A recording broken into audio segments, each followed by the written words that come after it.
Јас сум само еден од луѓето кои што ги ценат успесите на сите оние кои што се номинирани од институциите на системот. Да, дел се на мој предлог, дел се на предлог на влада, дел се на предлог на управен одбор, на надзорен одбор и има правни формални делови во постапките. Прво уште еднаш напоменувам дека реконструкцијата предимствено очекувам да се случи заради зголемување на парламентарното мнозинство. Но тоа е одлична прилика да се види таму каде што нема резултат. И треба на тоа да гледаме за многу нормална работа. Го кажав критериумот.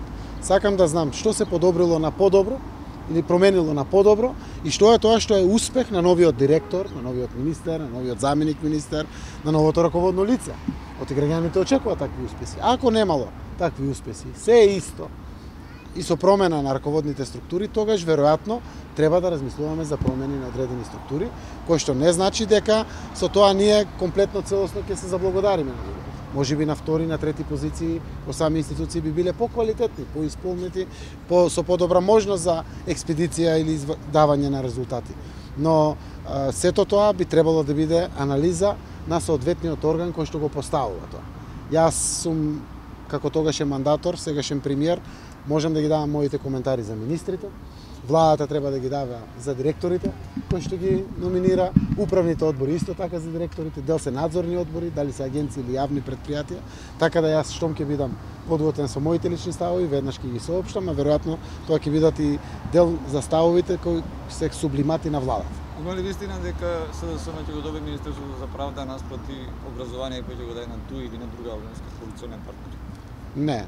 Знам, јас слушнав за една ваква шпекулација или прочитав по некој медиум, а сакам да знаете дека секогаш кога размислуваме и кога разгледуваме вакви варијанти, се водиме од капацитетот, експертизата и професионалната подготвеност на личност. Се зависи какви личности имаме на располагање и вербата во нив, а пред се и впечатокот што го остават пред граѓаните, пред вас медиумите, кои што сте обсерватори на нашето работење, а преку тоа сте гласот на граѓаните. Тие ќе бидат нашите водачи. Професионалниот аспект на личноста и подготвеноста да се зафати, да засука ракавите со ресорот со кој што го води или би го води. Што станува со испразнетото место на министерот? Има ли било какви тоа е едното вршење, второто што очекувањата од средбата во Оставивме да го пополниме тоа испразнето место, како и неколку заменички места кои што се испразнија од Алијанса за албанците. Знаете, постојат и 2 или 3 државни секретари, кои што исто така се дел од првиот тим на секој ресор, на секој министерство. Сите тие ќе ги пополниме со реконструкцијата на владата. Значи, еден дел ќе е пополнување, еден дел ќе е промени.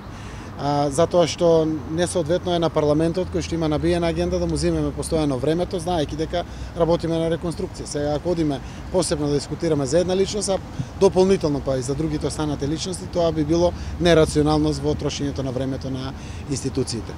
Јас очекувам до крајот на април ние ќе бидеме комплетни и парламентот би требало да донесе одлуки, секако доколку одлучи да ги подржи ваквите реорганизации или реформи во владените или институции или во извршната власт. Опозицијата конечно веројатно си ја врши најголем дел од својата работа. Јас сум демократа, човек, верувам во демократските вредности, во демократските институции. Прво, уште еднаш го поздравувам враќањето на опозицијата во парламентот. Според мое убедување, а не е мое да се мешам во одлуките на опозицијата, можеби ќе беше подобро да кажат да се враќаме заради реформите, заради националниот интерес. Опозицијата мора да се слуша. Но тие одлучија да влезат со интерпелација.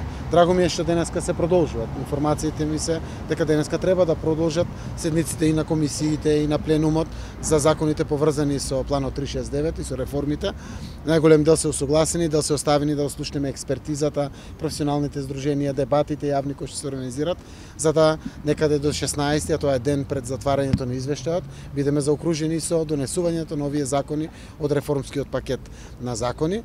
Опозицијата со незиното учество во парламентот прво врши голема работа за Република Македонија.